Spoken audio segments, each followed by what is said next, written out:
किसी आदमी की मौत कब होगी उसको कभी पता नहीं, पहले से किसी को खबर ही नहीं मेरी मौत होगी कब, कितने दिन जीऊंगा, कब मरूंगा, कहाँ मरूंगा, कैसे मरूंगा, कोई मार डालेगा तब मरूंगा कि अपने आप मरूंगा कि अस्पताल में मरूंगा कि सड़क पर एक्सीडेंट में मरूंगा, क्या होगा किसी को पता नहीं। आज मरूंगा कि कल मरूंगा, 50 साल बाद मरूंगा, कुछ करूंगा तब मरूंगा कि ऐसे ही मरूंगा, मालूम ही नहीं किसी को। आगाह अपनी मौत से कोई बसर नहीं, और सामान 100 वर्ष का है पर पल की खबर नहीं, बल की खबर नहीं। ये 100 वर्ष का सामान है, 100 वर्ष की आयु मिली है हमें आपको, 100 वर्ष जीना ही चाहिए। 100 वर्ष क्यों नहीं जीते हो, बीच में क्यों मरते हो। शतम आयु 100 वर्ष तक जियो। 100 वर्ष छोड़ो, लोग 60 वर्ष में ही सब मौत मांगते। जब शरीर से दुखी होते, बीमारी से दुखी होते, परिवार से दुखी होते, समाज से दुखी होते, तो लोग 30 साल की उम्र में भी मौत मांगते। भगवान मैं अब जीना नहीं चाहता, बहुत दुख है संसार में, सब दुख ही दुख है। परंतु याद रखना, संसार में न दुख है न सुख है। दुख सुख तुमको बनाना पड़ता है। घर में दाल रखा, चावल रखा, आटा रखा, सब्जी रखी, सब कुछ रखा, भोजन तुमको बनाना पड़ेगा। चाहे चावल की खीर बनाओ, चाहे चावल का भात बनाओ, चाहे खिचड़ी बनाओ, और चाहे चावल जला भुजा करके तुम खाओ, बनाना पड़ेगा। दुख सुख तुमको बनाना पड़ता है। दुख सुख के निर्माता तुम हो। दुख सुख भगवान नहीं बनाता, शैतान नहीं बनाता। दुख सुख कोई देवी देवता तुम्हारे लिए रेडी नहीं करते। कौन तुम्हारे लिए जलेबी बनाएगा, कौन नमकीन बनाएगा। खुद बनाओ, खुद खाओ, खुद सुख पैदा करो, दुख भोगो, जो करना खुद करो, स्वतंत्र हैं आप। कर्म प्रधान विसुर चिराखा, जो जैसे करही सुत से फल चाखा, जो जैसे करही सुत से फल चाखा। कर्म प्रधान है। कर्म कौन करता है? कर्म आप करते हो। भाग्य कैसे बनता है? कर्म से बनता है। कर्म किसने किया है? आपने किया है। तो भाग्य किसने बनाया? आपने बनाया। तो दुख वाला भाग्य क्यों बनाया आपने? सुख वाला भाग्य क्यों नहीं बनाया? किसने मना किया था तुमको कि दुख वाला भाग्य बनाओ, खूब दुख भोगो, फिर चिल्लाते घूमो, फिर देवी देवता को पुकारो, मंदिर में मत्था फोड़ो और इधर उधर जाओ, चिल्ला चोट मचाओ। ये भाग्य बनाया किसने? तुमने। दुख वाला भाग्य क्यों बनाया? लक्ष्मण कहते हैं निषाद राज से, जब निषाद राज ने लक्ष्मण से कहा था रात्रि बेला में कि आपके माता पिता बहुत कठोर हैं, जो आपको वनवास में भेजा है, इतने कोमल हैं आप लोग, बड़ा कष्ट दिया। लक्ष्मण ने कहा मेरे माता पिता को कोई दोष मत दीजिए, मेरे माता पिता की कोई गलती नहीं है। बोले फिर? बोले ज्ञान सुन लीजिए, आखिर लक्ष्मण भी तो राम के भाई हैं, ज्ञानी हैं, विद्वान हैं, ऐसे नहीं है केवल मारकूट करने वाले। विद्वता भी है उनमें, शुद्धता भी उनमें, संयम है, त्याग है, वैराग्य है, विवेक है, सेवा भाव है, विनम्रता भी है। लेकिन कोई बहुत बदतमीजी करने आ जाए तो ठोकाई भी करते। क्या करें फिर? भगवान की रक्षा में है, अब भगवान पर ही कोई आक्रमण कर दे तो उससे पहले वे उसको लाइन पर लाते थे। अब लाइन पर लाते थे तो लोग कहने लगे लक्ष्मण क्रोधी थे। क्रोधी कभी उन्होंने राम भगवान से क्रोध नहीं किया, न सीता जी से क्रोध किया, न भरत शत्रुघ्न से क्रोध किया, न राजा दशरथ से क्रोध किया। तुम तो उनसे ज्यादा क्रोधी हो। तुम तो अपने बाप से क्रोध करते हो, अम्मा से क्रोध करते हो, सासू से क्रोध करते हो, ससुर से क्रोध करते हो, और तुम नाना नानी से भी क्रोध करते हो। तुम्हारा क्रोध तो नाक की नोक पर बैठा रहता है। तुम इतने खतरनाक हो क्रोधी दास। लक्ष्मण बहुत विवेकवान व्यक्ति है और ज्ञानी भी है। लक्ष्मण क्या कह रहे हैं? कहू न को सुख दुख कर दाता। मेरे पिताजी ने, मेरी माँ ने मुझको सुख दुख कुछ नहीं दिया। मेरी माँ कह गई को कुछ मत कहना निषाद राज, महाराजा दशरथ के बारे में कुछ मत बोलो, मुझे बहुत दुख हो जाएगा। अगर मेरे पिता की बुराई किया मैं बहुत दुखी हो जाऊंगा। धन्य है लक्ष्मण जी, वनवास में हैं, कांटों की राह पर चल रहे हैं, लेकिन फिर भी अपने पिता का सम्मान ही पसंद कर रहे हैं। कहू न को सुख दुख कर दाता, निज कृत कर्म भोग सब भ्राता। क्या है अर्थ? निज कृत कर्म। यदि नौकरी में कोई सस्पेंड हुआ तो ये गलती किसकी है? उसने गलती किया इसलिए सस्पेंड हुआ। मैं छत्तीसगढ़ प्रदेश से आ रहा था उत्तर प्रदेश, तो सीधी, एक सीधी जिला पड़ता है मध्य प्रदेश का, जिले का नाम ही सीधी है। वहाँ एक पुलिस जवान सड़क किनारे खड़ा था, उसने हाथ दिया। उस समय मिनी बस थी मेरे पास, हमने रुकवाया, हमने कहा इसको बिठा लो, अच्छा है, जंगल भी बहुत पड़ता है, सुरक्षा भी रहेगी। बिठा लिया। कहाँ गए थे आप? बोले मुख्यमंत्री दिग्विजय सिंह की मीटिंग थी, उसमें गए थे। तो हमने कहा बहुत उदास चेहरा है, भूखे हो क्या? बोले भूखा नहीं हूँ, पूरा निपट गया। क्यों निपट गए? बोले ड्यूटी जितने टाइम पर थी उससे 2 घंटा लेट पहुँचे तो तुरंत सस्पेंड हो गए हैं, इसलिए मन में दुख है। हमने कहा लेट क्यों पहुँचे? बोले ट्रेन लेट हो गई। तो 1 दिन पहले क्यों नहीं गए? बोले गलती हो गई। तो सस्पेंड हो गए तो दुख क्यों? स्वीकार करो हंसते हंसते। बोले आशीर्वाद दे दो, बड़ी मुश्किल से नौकरी मिली थी।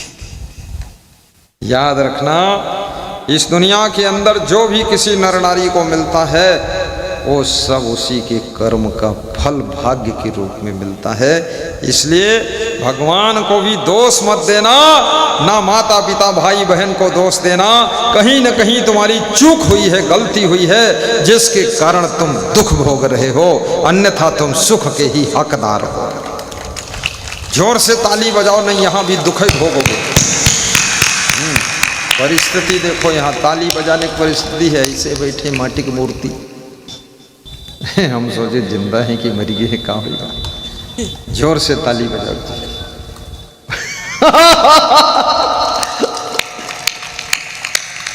कहू न को सुख दुख कर दाता, निज कृत कर्म भोग सब भ्राता। निज कृत कर्म, इसलिए बहुएं भी सावधान, सासुएं भी सावधान, बेटे भी सावधान, पोते पोती भी सावधान, लड़कियां सावधान, साधु भी सावधान, पुलिस जवान सावधान, डॉक्टर भी सावधान। याद रखना, तुम चुपके से कर्म कर सकते हो, कोई नहीं देख सकता है। ना बाप देखेगा, ना बेटा देखेगा, ना बहू देखेगी, ना सास ससुर देखेंगे, ना गुरुजी देखेंगे, लेकिन तुम्हारे दोनों कंधों पर चित्त और गुपित्र दो दूत ऐसे बैठे हैं जो तुम्हारे कर्म का लेखा जोखा कर रहे, और वे कर्म के अनुसार भाग्य बना देते हैं। बचपन में पढ़ाई नहीं किया, 10वीं में 10 बार फेल हुए, 12वीं में 12 बार फेल हुए, आखिरी में 12वीं के बाद 13 हुई गई, मरी गई। और फिर रोते घूम रहे, कहते नौकरी नहीं मिल रही, ना कम बोलत हम गनीम हन। अरे ना कम बोल चाहे का नम बोल, बुद्धू कहीं का। स्कूल के पिछवाड़े घूमता था, इधर उधर टहलता था, तफरी मारता था, फैशन बहुत करता था, बाल रखाता था, हीरो कट बनता था, अब जीरो हो गया। ये गलती तेरी है, तेरे बाप की थोड़ी गलती। बाप ने फीस दे दिया, दुख भोग लिया, अच्छे चप्पल जूते नहीं पहने, तेरे को अच्छे कपड़े पहनाए, ड्रेस पहनाए, यूनिफॉर्म में स्कूल भेजा, अच्छे स्कूल में नाम लिखाया, तेरे लिए तेरा बाप थोड़े पढ़ेगा, न माँ पढ़ेगी, तू खुद पढ़। पढ़ता नहीं है फिर ना कम बोलता है। बचपन की गलतियों को जवानी भर भोगना पड़ता है और जवानी की गलती को बुढ़ापे में भोगना पड़ता है और बुढ़ापे की गलती को मरते समय भोगना पड़ता है। पूरी जिंदगी की गलती को दूसरे जन्म में भी भोगना पड़ता है। बोलिए सदगुरु भगवान की जय।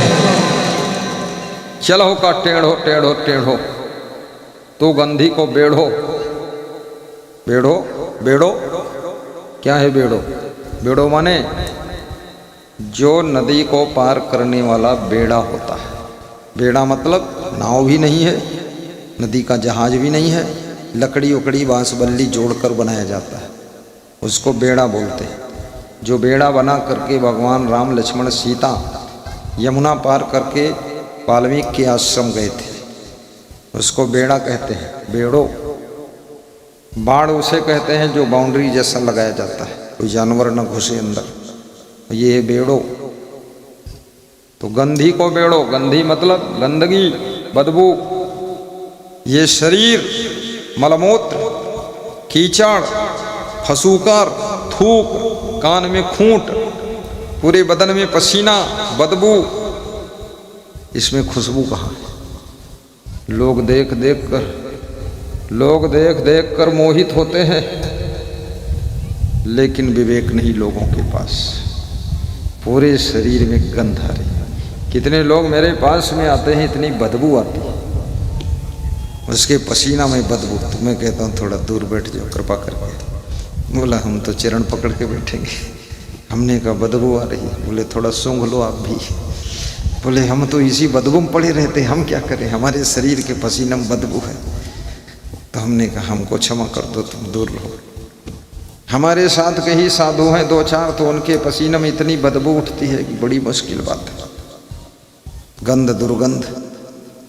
अब उनको मैं जब पसीना आता उनको मैं कहता हूँ कृपा करके बाहर हो जाए। ये शरीर बदबू का पिटारा है, नरक का पिटारा है। कहाँ इसमें क्या चीज अच्छी? रोग समूहन भूल खजाना, सोलन ताप दुकान। ये दहिया न आएगी काम, ये दहिया न आएगी काम। रोग समूहन भूल खजाना, सोलन ताप दुकान। इसमें कितने कष्ट हैं, आपके शरीर में कितनी बीमारियां। एक सज्जन कह रहे थे मेरी पत्नी को कैंसर, तो हमने कहा बेटा ठीक है। बोले कि बेटे के पेट में अल्सर। हमने कहा बेटी? अरे बोले बेटी बिल्कुल भैंस। हमने कहा भैंस? बोले 2 कुंटल वजन हो गई। हमने कहा पत्नी? बोले वो 1.5 कुंटल। हमने कहा तुम? बोले हम भी 1.25 कुंटल। तो हमने कहा क्या खाते हो? बोले आधी बाल्टी दाल और तसला भर भात, ठोस ठोस का। कंपटीशन पर घर भर खाते, घर भर बीमार। हमने कहा तो इलाज हो रहा? बोले सबका इलाज चल रहा है। हमने कहा तुम स्वस्थ हो? कहीं नहीं, हमारे शरीर में इतनी बीमारी है कि जांच कराओ कि हमका फुर्सत ही नहीं। वो घर वाले के इलाज में व्यस्त है। कितना रोग फैला। याद रखना, रोग 100 में 90 रोग तुम्हारे खान पान रहन सहन की गलती से पैदा होते हैं। 2-4 रोग कुछ ऐसे होते हैं जो वातावरण के प्रदूषण से हो जाते हैं। इसलिए अपना खान पान सुधारिए। ये मछली वछली जो खाते हो ना, मछली नाक थोक गोबर मल मूत्र मुर्दा सड़ा गला सब खाती है, और उसके बाद तो मछली खाते हो और कहते हो हम बुद्धिमान होते हैं, इंटेलिजेंस है, क्योंकि मछली खाता हूँ, प्रोटीन मिल रही है, हम पहलवान हैं। चाहे जितना तुम मछली खाओ, चाहे गिद्ध बनो, चाहे भैंसा खाओ, लेकिन हाथी से तुम्हें कुश्ती लड़ा दे, सब अंडा मुर्गा बकरा मछली निकल के बाहर आए जी। और हाथी घास फूस खाते, हाथी एक को मछली नहीं खाते। और तुम मच्छर गिद्धा याक लात हाथी मार दे, तुम्हारा मछली से भरा पेट सब छछरी हो गई, चोट्टा कहीं का। आशीर्वाद देता हूं, धीरे धीरे जाना, जाना है दूर, नगरी है दूर, ठीक है। मुस्कुरा देना। सबको, आयुष को भी आशीर्वाद, एकता को आशीर्वाद, सौरभ को आशीर्वाद, श्रीवास्तव जी तुम्हें विशेष आशीर्वाद। बड़ी श्रद्धा, बड़ी श्रद्धा। इसलिए मांस मछली भी खाना छोड़ो। तिल भर मछली जो कोई खाए क्या होगा? जमजूतन मार नरक ले जाए। जिसके दिल में दया का खजाना नहीं, राम का नाम लेने से क्या फायदा। मुंह में राम, बगल में छुरी, मुंह में अल्लाह और हृदय में हल्ला, और गलत काम खुल्लम खुल्ला। अल्लाह इल्ला मैं यही सोचता हूँ, इतना पूजा पाठ करने वालों के अंदर, इतना नमाज इबादत करने वालों के अंदर कितना खून खराबा भरा हुआ है, कितना राग द्वेष भरा हुआ है, कितना नफरत भरी हुई है, कितना इनके अंदर कठोरता निर्दयता भरी हुई है। ये अल्लाह और भगवान के नाम पर भी ये सब खुराफात बंद कर दीजिए। भले अल्लाह का नाम कम लो, ना लो, मत लो, मस्जिद जाओ न जाओ, इससे कोई मतलब नहीं, लेकिन कम से कम अपनी जिद्द को छोड़ दो। मस्जिद न जाओ, जिद्द छोड़ो और कट्टरवादिता छोड़ो, मानवता के पथ पर चलो। हिंदू बनो, मुस्लिम बनो, सिख ईसाई जैन यहूदी पारसी बनो, ब्राह्मण क्षत्रिय वैश्य शूद्र बनो, गुप्ता खंडेल वाला अग्रवाल कोल वाला साइकिल का माल और कुर्मी पटेल सटेल जो भी बनो, लेकिन याद रखना एक बात, यादव बनो, यदुवंशी बनो, रघुवंशी बनो, कौन वंशी बनो, अहिर वंशी बनो, जौन वंशी बनो, तेली तमोली जो भी बनो, लेकिन कम से कम मानवता के पथ पर चलो, तभी तो मनुष्य कहलाने के अधिकारी हो। दुनिया भर का जाति पाति तिकड़म ये सब खोद खाद के हिंदू मुस्लिम सिख ईसाई जैन यहूदी पारसी और कौन बना कसाई, और जीने नहीं देते हो पशु पक्षियों को, जीने नहीं देते हो मनुष्यों को, कहीं बम फोड़ते हो, कहीं क्या करते हो बकवास। सब खतरा पर खतरा पैदा हो रहा, विश्व के अंदर युद्ध चल रहे, अपने अपने देश में क्यों नहीं रहते हो? बेईमानी क्यों सवाल? हर व्यक्ति पूजा पाठ कर रहा है, कुछ नमाज पढ़ रहे हैं, और ये खुराफात बंद नहीं हो रही। भक्ति का अर्थ है तुम्हारा सुधर जाना, सत्संग का अर्थ है एक अच्छे इंसान का निर्माण होना, और पूजा पाठ का अर्थ है तुम्हारी बुराइयों का निकल जाना। नमाज का अर्थ है अपनी नई जिंदगी की कलाओं को सीख करके जिंदगी के मैल को धुल देना। यही तो इबादत है, यही तो नमाज है, उससे कोई मतलब ही नहीं। जिसके दिल में दया का खजाना नहीं, राम का नाम लेने से क्या फायदा। और दान का हाथ आगे बढ़ाया नहीं, खाली माला हिलाने से। क्यों नहीं बोल रहे हो? खाली माला हिलाने से क्या फायदा, क्या फायदा? हिलाते रहो माला। एक साधु मेरे पास में बैठा था, वो हर समय माला चलाता था और बात हमसे करता था। तो हमने कहा एक मोटर खरीद लो, उसी पर माला चढ़ा दो, घूमता रहेगा। जब इधर बतलाते उधर ध्यान ही नहीं, तो माला काहे घुमाओते? तो कहे लग तुम कबीर पंथी हो? कहा हम चाहे जौन पंथी हुई, लेकिन यू है तुम्हारा काम गलत पंथी। माला फेरत हाथ में बात करत हैं, और ऐसे साधु संत को तीन लोक न ठौर, तीन लोक न ठौर, कपट की फेरे माला, साहेब के दरबार तेरो मुंह हुई है काला। ये गड़बड़ झाला। इसका मतलब ये भी नहीं कि माला मत फेरो, माला फेरो, साथ में मन को भी फेरो, इंद्रियों को फेरो, कर्मों को फेरो, फेरना ही पड़ेगा। जो गलत कर्म हो रहे हैं उनको फेर दीजिए, घुमा दीजिए, अच्छे कर्म करिए। और मन में जो गलत चिंतन आ रहा है उसको फेरिए, अच्छा चिंतन करिए। और जो चित्त के अंदर बुराइयां सब उथल पुथल मचा रही हैं, चित्त को शुद्ध करके अच्छे विचारों को उसमें लहराइए।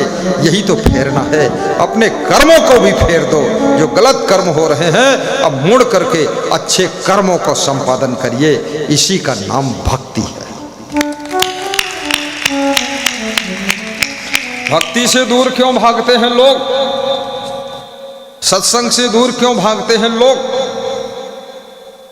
क्योंकि उनको बहुत गलत करना बाकी है। सत्संग क्या सिखाता है? आप अगर अच्छे इंसान हैं तो सत्संग में आने में क्या प्रॉब्लम? एक सज्जन कह रहे थे कि मैं इसलिए सत्संग में नहीं आता हूं कि आप बताते दारू छोड़ो, मैं दारू पीता हूं। आप बोलते जुआ छोड़ो, मैं जुआ खेलता हूं। सब कुकर्म